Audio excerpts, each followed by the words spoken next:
Queridos, a paz do Senhor. Paz do Senhor, crente.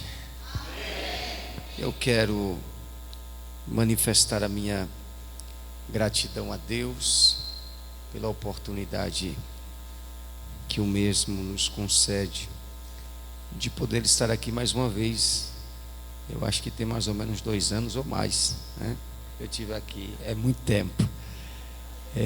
Tem um tempão, né, pastora? Pastora Meire, Deus abençoe, viu? Deus abençoe o corpo de obreiro desta casa. É sempre uma alegria voltar aqui para esse recinto. Obrigado, querida. Obrigado pelo honroso convite que nos foi formulado. Que os céus possam te recompensar. Eu fui tão insensível que não esqueci de perguntar o teu nome. Diaconisa Valdineide. Diaconisa, Deus abençoe, viu? Perdoe a minha insensibilidade. Deus abençoe. Deus abençoe os obreiros desta casa, os irmãos, irmãs. Sem sombra de dúvida, Deus vai falar aos nossos corações. Abra a sua Bíblia, por favor. É o livro de Ruth. Eu sei que nos foi proposto um tema para a noite de hoje. Tá bom. Glória a Jesus. Mas recairemos sobre ele no decorrer da mensagem. Ruth, capítulo de número 1, o versículo de número 6. Eu gostaria de me calcar no verso de número 6. Ruth, livro de Ruth. Livro de Ruth, capítulo de número 1, o versículo de número 6. Eu vou ler para ganharmos tempo. Você só me ouve, tá? Prometo não ser enfadonho aos irmãos. Então ela se preparou para voltar da planície de Moabe com as suas noras, pois das planícies de Moabe ouviu dizer que o Senhor dera atenção ao seu povo ao lhe dar comida. Verso 7. E deixou o lugar onde estava com as suas 2 noras, e tomou a estrada de volta a Judá. Glória a Jesus. Amém, queridos? Pode sentar, por gentileza. Gostaria que vocês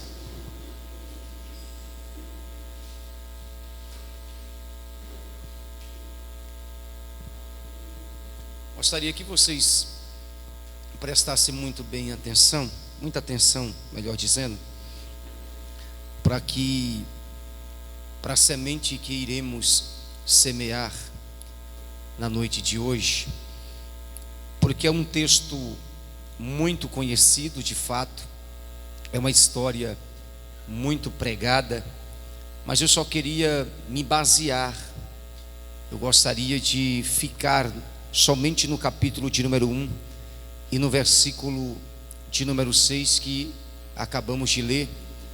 Interessante é que no período em que os juízes eles julgavam a terra, o período em que a nação de Israel ela fazia o que bem queria, o que bem parecia aos seus olhos, Deus, por sua vez, permite que a nação de Judá, mais precisamente a terra de Belém, ela entrasse em um colapso econômico. Dentro desse texto nós vamos perceber que a crise econômica ela bate dentro da cidade de Belém. Quando esta crise ela afeta Belém, e por incrível que pareça, Belém está vivendo nesse período uma escassez de alimento. Há um desespero dentro da sociedade, porque não se há alimento para que eles possam se alimentar. A crise de fato tocou essa cidade. A crise de fato assolava, perturbou de uma maneira tal que, se a gente for pegar a palavra Belém no seu sentido original, a palavra Belém é Beit Lehem, Beit casa, Lerempão, uma cidade que era conhecida como a Casa do Pão. Na verdade agora não pode ser mais conhecida como a Casa do Pão. É uma cidade conhecida como a cidade da crise, a tal ponto do único sacerdote que tinha nessa cidade, chamado de Elimeleque, tomar uma decisão que mudaria de fato o rumo da sua vida. Mas se só fosse ele que tomasse a decisão, somente ele sofreria o dano, a consequência daquilo que ele escolheu. Mas ele, juntamente com a sua esposa Noemi, ele toma uma decisão de sair de Belém e ir para as planícies de Moabe, porque o sentido dele sair de Belém e ir para as planícies de Moabe era justamente fugir da situação em que a cidade de Belém estava enfrentando, uma escassez terrível no pensamento de Elimeleque. Eu vou para as planícies de Moabe, eu e a minha família, nós viveremos uma paz muito grande lá, longe dessa dificuldade, longe do caos econômico. Esse era o pensamento de Elimeleque. Eu quero chamar a sua atenção porque o nome Elimeleque, no seu sentido original, ele quer dizer Deus é o meu rei. Deus é o meu rei.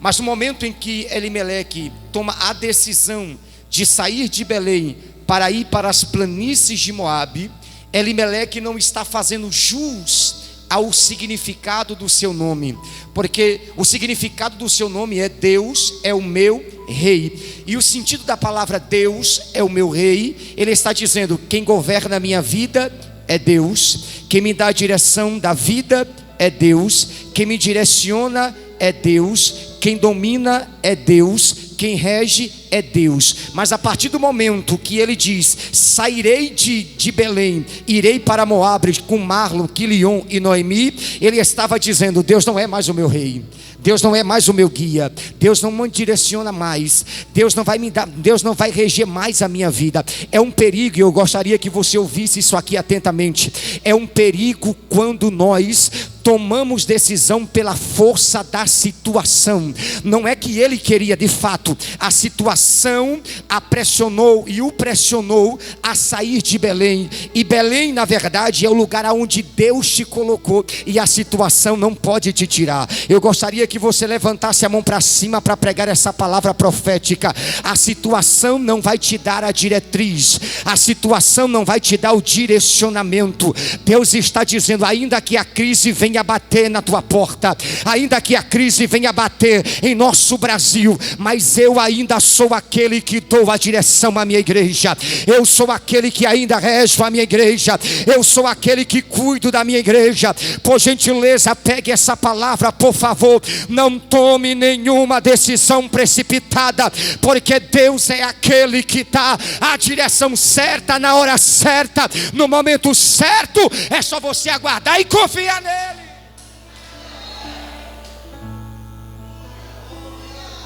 Aleluia.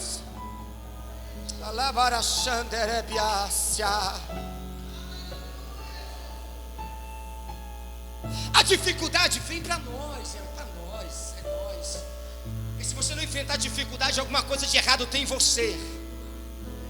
A permissividade de Deus na nossa vida tem que existir para que a gente não pule as etapas que o grande reservou para nós. Mas infelizmente tem crente tentando pular etapa na vida, tem crente tentando eliminar as fases da vida, e Deus está dizendo: para você chegar aonde você quer, você primeiro tem que enfrentar os obstáculos que eu colocar na tua vida.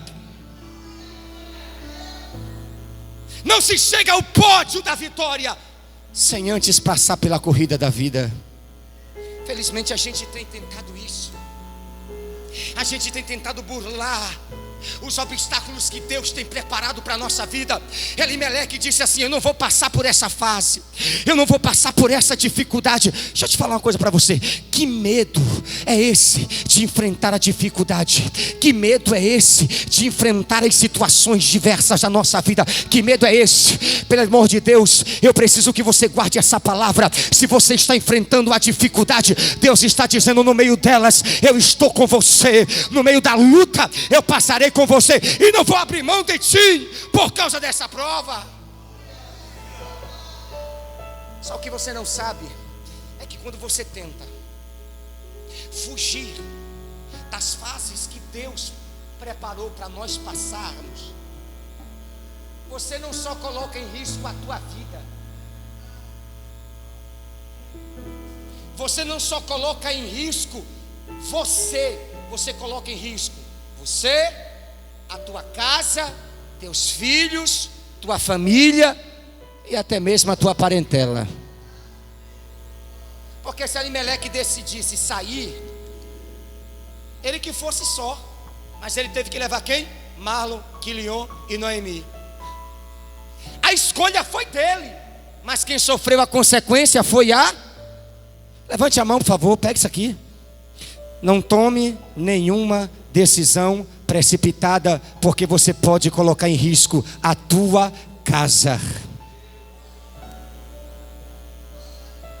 Porque tem gente, pastora, quebrando a cara em nosso meio. Porque tem gente sofrendo demasiadamente. Porque, não é porque Deus quer provar. Não, é porque você quis tomar outra direção para a tua vida. Lembra de Gênesis 12, verso 10? Deus disse para Abraão que sai da tua terra, sai da tua parentela, vai para uma terra que eu vou te mostrar. Deus estava preparando para Abraão Canaã. E no versículo de número 10, ele chegou em Canaã. Só que ele chegou lá e percebeu que Canaã não era nada daquilo que Deus havia prometido para ele. E no verso de número 10 do livro de Gênesis, no capítulo 12, Abraão percebeu que em Canaã há uma escassez de fome, há uma escassez de alimento, há uma escassez naquela terra. Abraão olhou e disse: Sarai, fica aí, porque eu vou descer para o Egito. Fica aí, porque eu vou lá buscar socorro no Egito. Abraão desce para o Egito. Chegando no Egito, Faraó coloca o olho na tua esposa, porque Sarai é bonita, Sarai é formosa,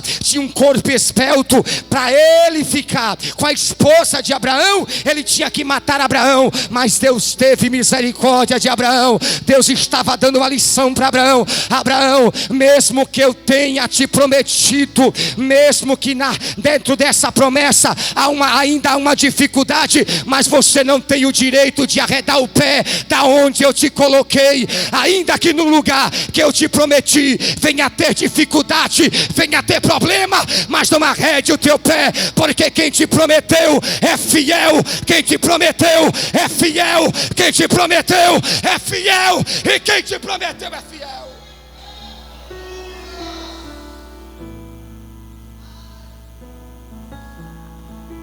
Mas o nosso mal é que a gente pisa na terra, percebe que há dificuldade e queremos desistir. Oh, minha filha, alavarachandoramai, deixa teu rei te guiar. Porque quando o teu rei te guia, você não se perde. Porque quando o rei te guia, você não se perde no meio do caminho. Pelo contrário, quando o rei está guiando, o rei está dizendo: eu tiro as pedras do meio do caminho, eu tiro os espinhos para... Oh glória, quando o rei te guia, o rei tira todos os obstáculos da tua frente.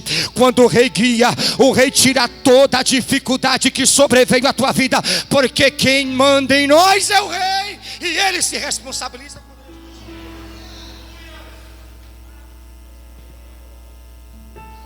O problema é que Alimeleque disse assim: vem cá, Noemi, Marlon, Quilion, arruma suas malas, porque a terra que é chamada a terra do pão já não produz pão. Vamos para a planície de... Segura essa palavra aqui, por favor. Nunca se esqueça. Belém está em escassez, ok.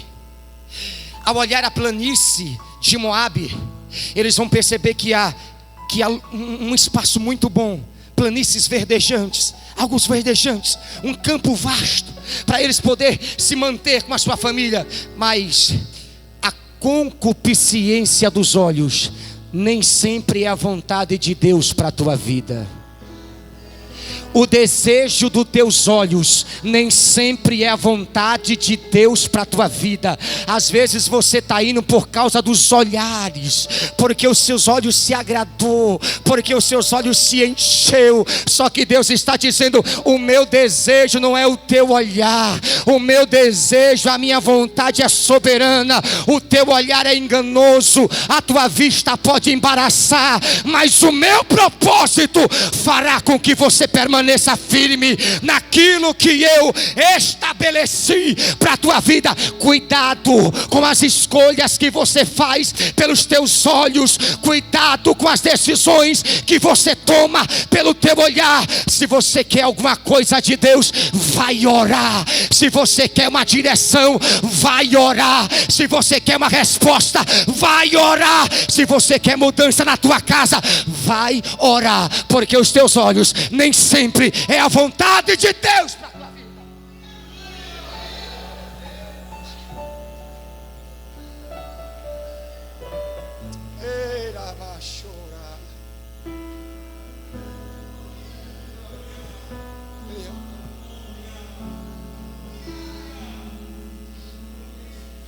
Aleluia.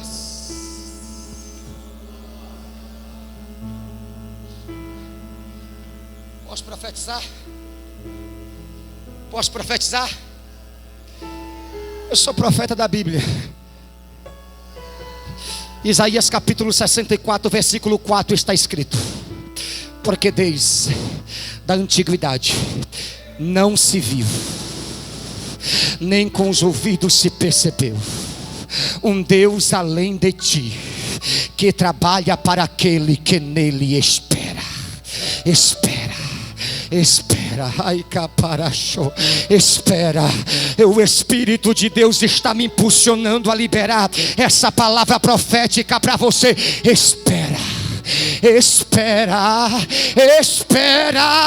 Espera, porque o que Deus preparou para você é maior. Isaías capítulo 55, versículo 8 está escrito: os meus caminhos não são os teus caminhos, os meus pensamentos não são os teus pensamentos. Assim como os céus é mais alto do que a terra, assim é o meu caminho mais alto do que o teu, e os meus pensamentos maiores do que o teu. O que Deus preparou para você é maior, mas espera. O que Deus tem preparado para você é grande, mas espera em Deus que tudo vai se cumprir.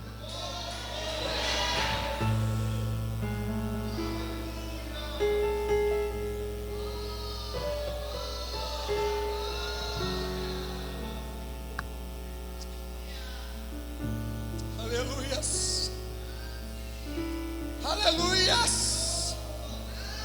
Há uma graça tão grande que nos envolve aqui nesse ambiente.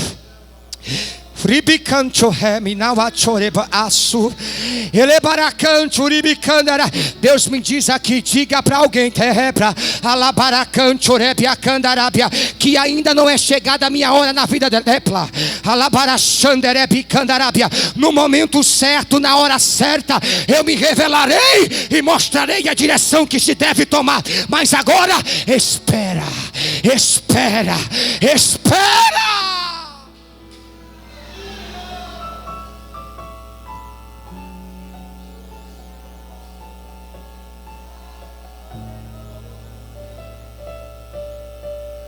O mal que a gente não consegue esperar. Quantos me ouvem da glória? Pouca gente me ouve. Quantos me ouvem da glória? Olha para cá. O nosso mal é que a gente pensa tão pequeno. Obrigado, querida. A gente pensa tão pequeno,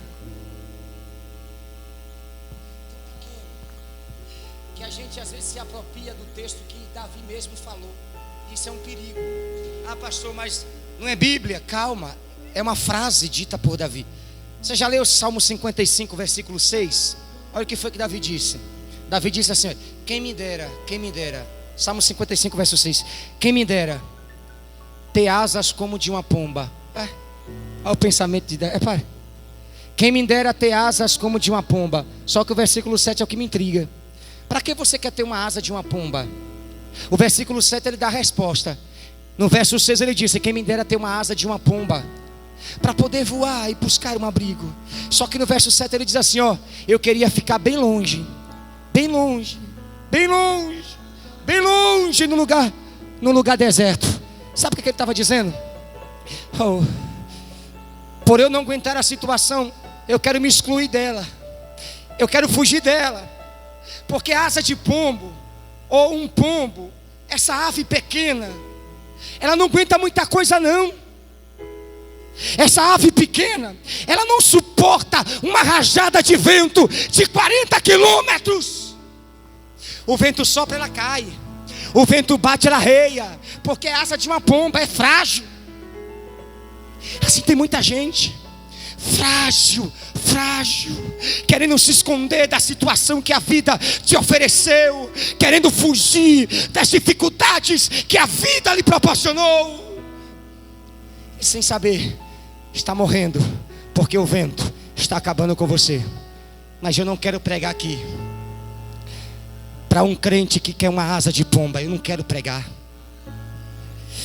Eu não quero pregar para crente que está sentado aí, que está desejando a asa de pomba. Eu quero pregar naquilo que o nosso amigo aqui leu, Isaías 40. Eu não quero ter asa de pomba, eu quero ter asa de águia. Oh glória, eu quero ter asa de águia. Pastor, por quê? Porque o profeta falou: os que esperam no Senhor renovarão as suas forças.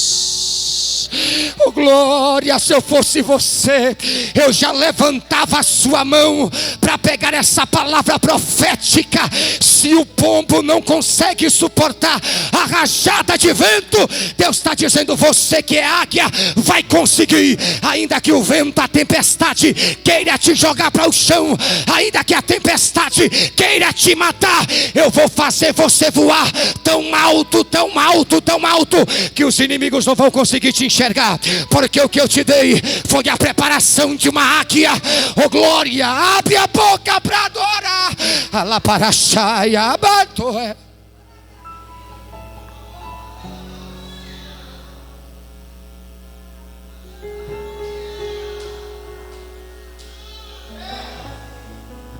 Cadê você? Cadê você que está entendendo essa palavra? Cadê você? Cadê você que está entendendo essa palavra? O diabo tem vencido os crentes pombinho da igreja. O diabo tem vencido os crentes que desejam asa de pombo, mal consegue voar dali para acolá. Mas eu quero ver o diabo parar uma igreja que tem visão de águia, que tem asa de águia, que tem voo de águia. Eu quero ver o diabo parar.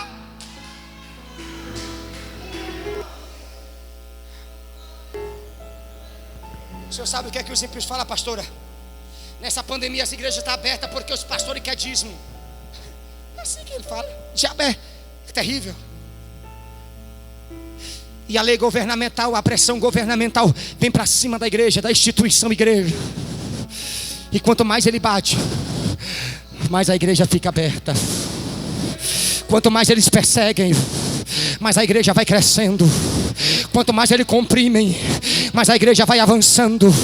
Quanto mais eles pisam, mais a igreja vai cantando. Por quê? Porque a igreja de Deus não é uma igreja pomba. A igreja de Deus é uma igreja águia, que quanto mais o vento tenta soprar para tentar abater, Deus está dizendo: vai voar mais, vai crescer mais, vai prosperar mais. A lei governamental não vai se conseguir comprimir aquilo que eu coloquei nas mãos da minha igreja.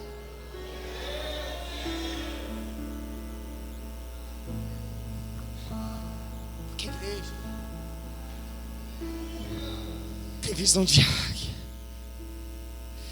tem asa de águia, tem pegada de águia. E uma das maiores qualidades de uma igreja águia é que quanto mais os problemas vêm, e ao invés de ela se embaraçar com os problemas que a terra te oferece, sabe o que é que ela faz? Ela pega o maior problema dela e leva para cima. Leva para... Ah, você não pegou não, você não pegou. Ela pega o problema dela, leva para cima. Porque problema existencial não se resolve na terra. Problema existencial se presta um BO no céu e a resposta vem na hora. Problema existencial se leva para as alturas. Por quê? Porque nas alturas tem aquele que confiou em você, tem aquele que acreditou em você, tem aquele que te deu a chamada, tem aquele que te deu a vocação. A tua chamada, o teu ministério está na mão de Deus. É por isso que Ele faz você prosperar.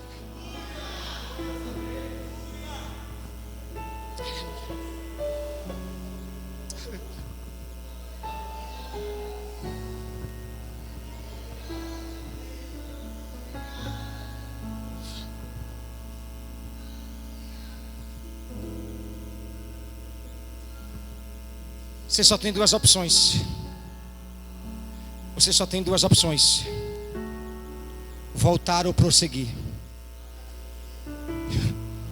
Você só tem duas opções. Você que está me assistindo aqui agora nessa live, você só tem duas opções.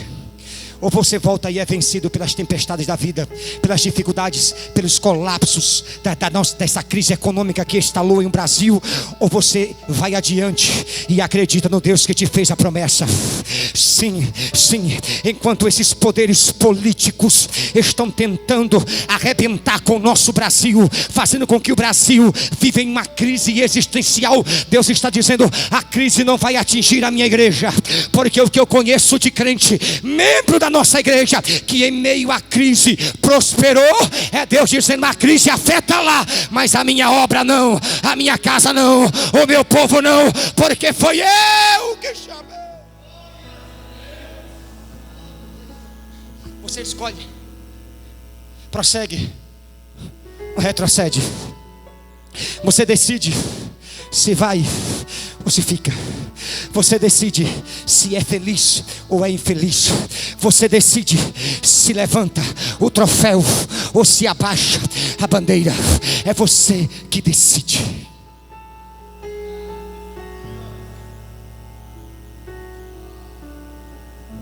Não. Sim, Senhor. Tem quantos? 32. Está muito. Faz uma peneira. 22. Está muito. Peneira. 10. Está muito. Faz a peneira. E às vezes a gente não entende, porque Deus tirou muita gente na nossa vida.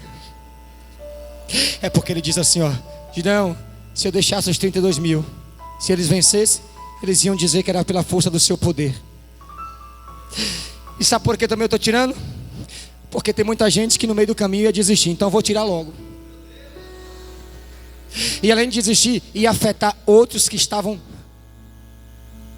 Aí Deus diz: eu tirei muita gente da tua vida, porque senão ia contaminar a tua mente. Eu tirei muita gente da tua vida, porque senão ia botar palavras negativas e ia fazer você retroceder. Porque o que eu tenho contigo não é para você retroceder, é para você olhar para o alvo, o autor, o consumador da vossa fé. Jesus está dizendo: a bênção está próximo de ti, está um passo do teu nariz. Agora decida, dar um passo, segurar a vitória, ou retroceder e caminhar mais 40 anos no deserto e ver a promessa de Deus tardar na tua vida.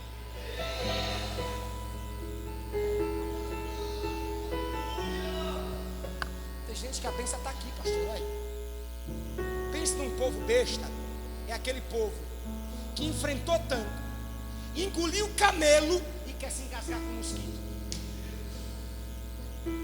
Já prestou atenção, pastor? Você já prestou atenção? Pense, não tem muitos crentes assim. Ao longo da sua caminhada passou tanta dificuldade, tantos problemas. Ele conseguiu vencer. Aí um problemazinho desse tamanho consegue arrancar o cara da igreja, consegue arrancar a irmã da igreja. Pelo amor de Deus, minha irmã, você já engoliu o camelo. Esse mosquito aí é fichinha. Engole ele também, porque a tua bênção está logo aqui, ó. Está logo aqui e você pode pegar ela.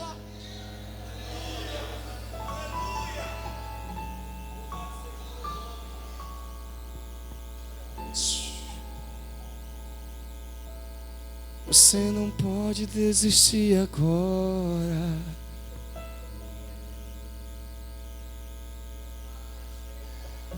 Está tão perto para o seu milagre acontecer.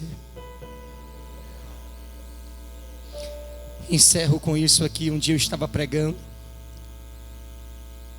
na igreja em qual eu estou pastor. Uma irmã chegou para mim e disse assim: pastor, não aguento mais, 20 anos de casada, o homem só faz me agredir com palavras, e hoje eu estou dizendo para o senhor, irmão, que eu vou sair de casa, vou largar o meu casamento, e não quero nem saber mais de ser crente. E o Espírito de Deus falou para mim assim, para ela, ó, diga para ela que a bênção está a milímetros à frente dela. E eu disse: minha irmã, a bênção está a milímetros de você. Ela disse: eu não acredito mais, pastor, mas vamos fazer o seguinte, pastor, eu vou vir o último culto, se Deus confirmar essa palavra, eu continuo servindo a Ele. Ô irmão, o culto estava acontecendo, ela nem esperava. O culto estava acontecendo, ela no grupo das irmãs, o culto acontecendo. Quando eu começo a anunciar os visitantes, qual nome eu anuncio, sem ela saber? O nome do marido que estava na igreja. Naquele dia ele decidiu ser feito. Tem horas que você pensa em desistir por tão pouco, já enfrentou muito, e a bênção está a milímetros de você.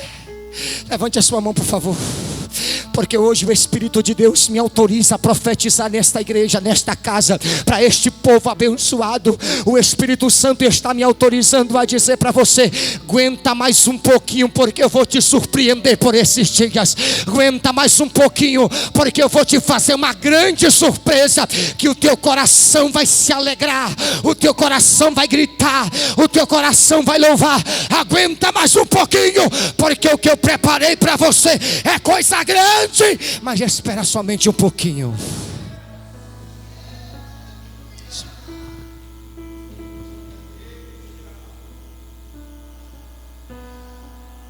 Você quer pegar essa palavra? Você quer pegar essa palavra? O que os olhos não viu, o que o ouvido não ouviu, e que jamais desceu ao teu coração, diz o Senhor, é as coisas que eu tenho preparado para você. Pode se preparar, porque a surpresa será grande na tua vida. Há um hino que será colocado na tua boca, há um cântico que será colocado na tua vida, porque Deus está dizendo: você semeou muito com as suas lágrimas, agora chegou a hora de